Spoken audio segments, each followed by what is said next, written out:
আরে ভাই আমার কাজ হয়ে গেছে, এক্ষুনি আসছি। আরে এটাকে, আরে এভাবে ভেতরে ঢুকে পড়ছে।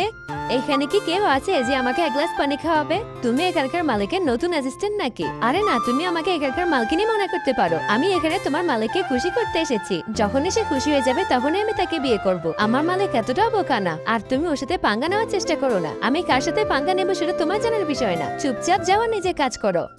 স্যার এখানে অনেক গরম, তাই না? আরে ইয়ে সেটা কি করছে? তোমার যদি গরম লাগে তাহলে গোসল করো। এই ড্রিঙ্ক গায়ে ফেলার দরকার নেই।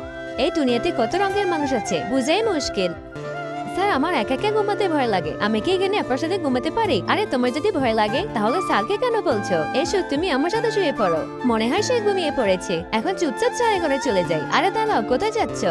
আরে দেখো জিমি চলে এসেছে। বাহ কতটা সুন্দর লাগছে। আরে কি হলো? দেখো না ইয়াশ, তোমার পার্টিতে কত বাজে পোশাক পরে এসেছে। লিলি তুমি যা কিছুই করো না কেন, ইয়াশ শুধুই আমার। বন্ধুরা তোমরা কিন্তু ভিডিওতে কেউ লাইক সাবস্ক্রাইব করো না।